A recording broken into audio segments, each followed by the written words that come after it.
नमस्कार साथियों, मैं हूं प्रदीप सेन। आप कैसे हैं? आशा करते हैं स्वस्थ होंगे, प्रसन्न होंगे।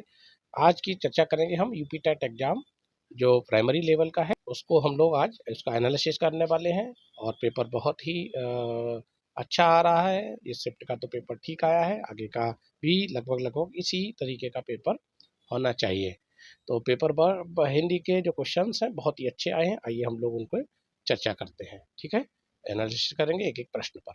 देखिए, इसमें ये इस तरीके से जो पार्ट है हिंदी वन वाला, तो इसमें देखेंगे ये दिया गया है, यह वह भेड़िया नहीं कुत्ता है। इस वाक्य में आपको बताना है कि ये किस प्रकार का ये सर्वनाम है।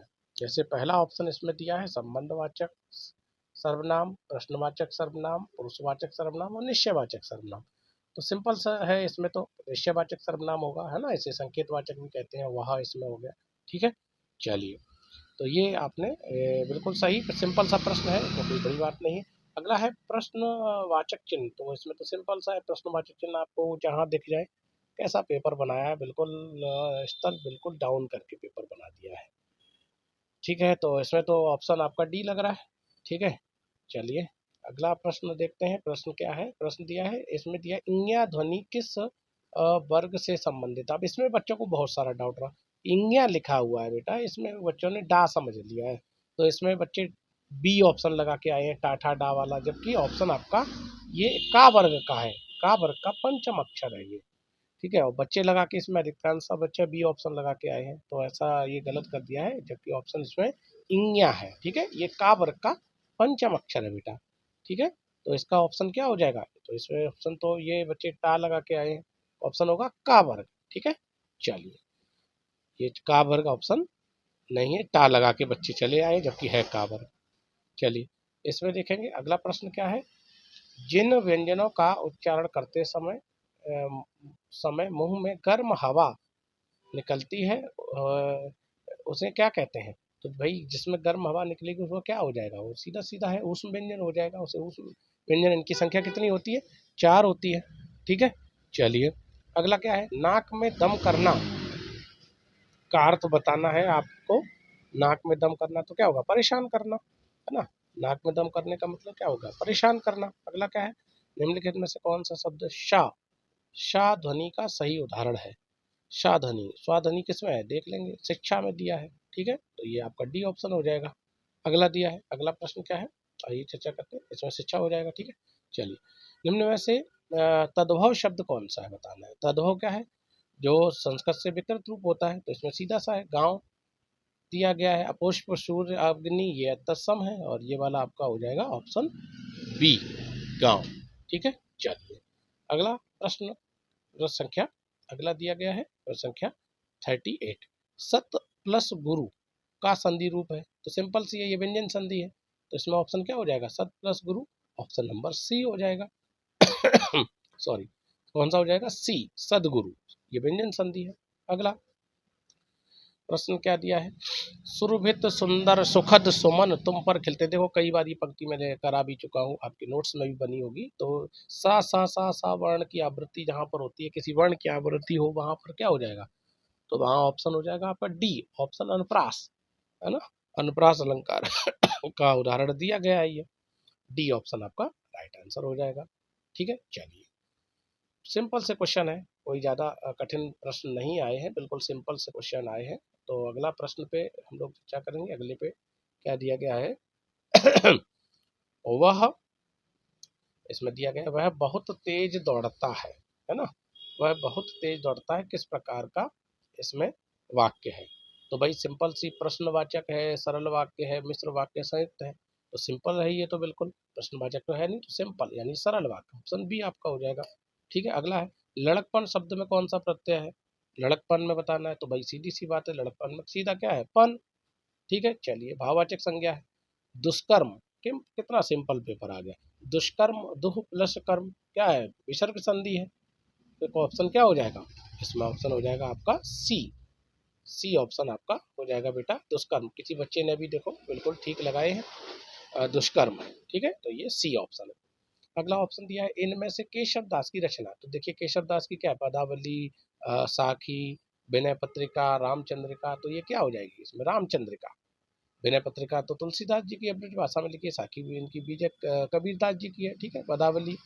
और आपकी रामचंद्रिका किसकी हो जाएगी, केशवदास की। चलिए, बहुत बढ़िया प्रश्न है, सिंपल से प्रश्न है, बिल्कुल यूपी टेट का पेपर लेवल सही बनाया है, क्योंकि इसमें बहुत सारे शिक्षक भी परीक्षा दे रहे हैं जो काफ़ी बेचारे परेशान थे, तो पेपर मुझे लगता है बिल्कुल सही आया है। खटिया का तुकांत शब्द है, खटिया का, तो भाई तुकांत क्या होता है, राइमिंग वर्ड होता है, तो खटिया इधर हो जाएगा बेटा ऑप्शन डी, तकिया, तकिया ऑप्शन हो जाएगा, तुकांत शब्द जिसमें तुक मिलती है, ठीक है। चलिए अगला दिया है, निम्नलिखित शब्दों में से उचित बहुवचन शब्द पहचानना है आपको, तो क्या आ जाएगा, व्यक्ति, हस्ताक्षर, साइकिल, निवासी। तो कई बार बता चुके हैं, हस्ताक्षर क्या होता है, सदैव बहुवचन हस्ताक्षर किए जाते हैं, तो यही आपका ऑप्शन हो जाएगा। चलिए बी ऑप्शन सही। अगला प्रश्न, प्रश्न संख्या अगला, ठीक है, बी हो गया इसका। इसमें दिया है वा और व्यय शब्द लिखा है, व्यय संयुक्त व्यंजन है, किस प्रकार का है, तो का है, क्या मिलकर बना है व्यय, तो ऑप्शन नंबर आपका इसमें क्या है, सी ऑप्शन हो जाएगा, वाह हलंत हो जाएगा और या आपका पूर्ण हो जाएगा, सी ऑप्शन आपका सही आंसर होगा। आइए अगले प्रश्न पर चर्चा करते हैं, प्रश्न संख्या 47 पर चर्चा करते हैं। ये रहा, इधर मैं दूसरा वो ले लूँ पेपर, ये है, ठीक है। चलिए इसमें देखिए पैराग्राफ दिया गया है 47 से 49 तक, तो ये मैं पैराग्राफ मैंने पूरा स्टडी कर लिया है, तो आप लोग भी इसको एक बार चेक कर लीजिए। तो बच्चों गद्यांश तो क्लियर ही है, गद्यांश पढ़ लिया, आप लोग ने भी पढ़ लिया होगा, तो प्रश्न देखते हैं सीधा सीधा। 47 क्वेश्चन दिया है इसमें, इसमें क्या लिखा है, शिक्षा और परेशान, इसका उत्तर हो जाएगा। इसमें क्या पूछा है, अनुसार युवाओं का, ठीक है, ये तो कर ही लेंगे आप लोग, तो ये तो हो ही गया युवाओं का। इसमें दूसरा दिया है गद्यांश का अनुसार, इसमें दूसरा डी ऑप्शन हो जाएगा, दिशा और अवसर। गद्यांश के अनुसार युवा शक्ति क्या है, तो क्या है, युवा शक्ति है, डी ऑप्शन, राष्ट्र की ताकत। ये तो आप थोड़ा वैसे भी कर लेंगे तो भी हो जाएगा, नहीं भी पढ़ा होगा तो भी लगा देते, क्योंकि हमें पॉजिटिव वे में चलना होता है, ठीक है। तो ये भी हो गया आपका। 50 क्वेश्चन पे कहते हैं अर्पण का विलोम बताना बेटा, अर्पण क्या है, अर्पण मतलब देना, ग्रेड मतलब लेना, डी बी ऑप्शन हो जाएगा आपका। एक दिया है गुरु उपदेश, ठीक है, गुरु धन उपदेश, ये कौन सी संधि हो गई, दीर्घ स्वर संधि होगी बेटा, दीर्घ स्वर संधि, तो दीर्घ स्वर संधि में क्या हो जाएगा, ऑप्शन सी, गुरुपदेश, गुरुपदेश हो जाएगा बेटा, क्या हो जाएगा, गुरुपदेश, ठीक है। चलिए ऑप्शन आपका क्या हो जाएगा, सी। चल अगला क्या दिया गया है इसमें, इसमें दिया कौन सी रचना देव की नहीं है, देखिए साहित्य से भी प्रश्न आ गया इसमें, एक उधर दिया, दो साहित्य के प्रश्न दे दिए, तो देव, ये तो पाणिनि जी तो अष्टाध्यायी, अष्टाध्यायी की रचना है, पाणिनिकृत है अष्टाध्यायी, तो यही आपका ऑप्शन हो जाएगा। बाकी के सभी वो किनकी हो गई, ये देव की हो गई, ठीक है। चलिए ये आपने कंप्लीट कर लिया, 52 वाला भी कंप्लीट हो गया, अष्टाध्यायी इसका आंसर हो गया, ठीक है। सिंपल है पेपर, और देखो रचनाओं का तो ऐसा होता है कि रचना कौन सी कहाँ से आ जाए, तो ये पोर्शन बड़ा होता है, इसको तो भाई समय देना पड़ता है। चलिए 53 पे आते हैं, ठीक है।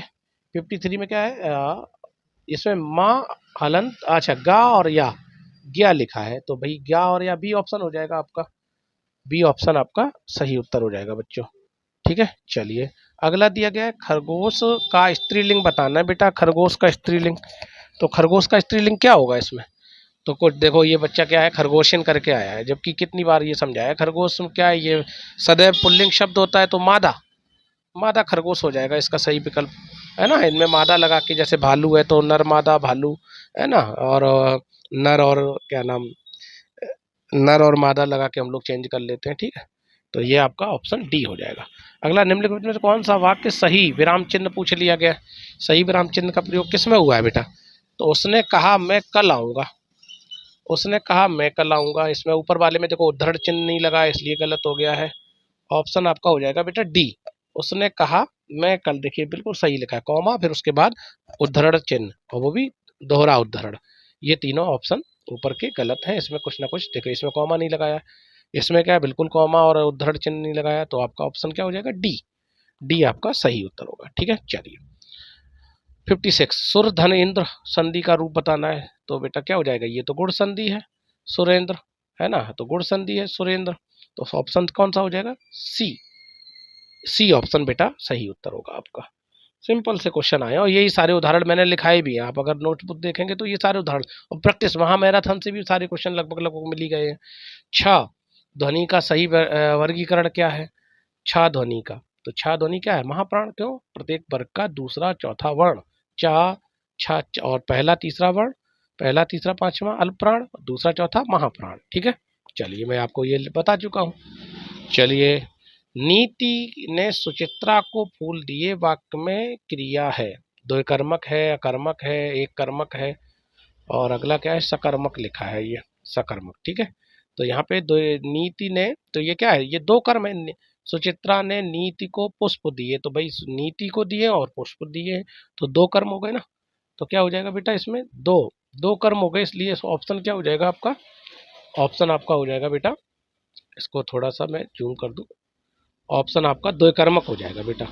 ठीक है, इसका ऑप्शन क्या हो जाएगा? द्वय कर्मक, ऑप्शन पहला ही हो जाएगा। ठीक है, चलिए अगला क्या दिया गया है? अगला दिया है बेटा ऑप्शन क्वेश्चन संख्या अगला दी है इसमें, थोड़ा सा ये अभी कुछ जूम नहीं हो पा रहा है। ऑप्शन इसमें बी लगा लीजिए, बी है ये रा और या करके है। ठीक है, तो ये दू, हाँ ठीक है, दा और ऊ, वी है ना। ठीक है, तो ऑप्शन बी हो जाएगा। इसमें क्या है? एक अनार 100 बीमार, एक वस्तु और अधिक उसके चाहने वाले होते हैं। ठीक है, तो ये बिल्कुल सही मुहावरा आपने, एक अनार 100 बीमार।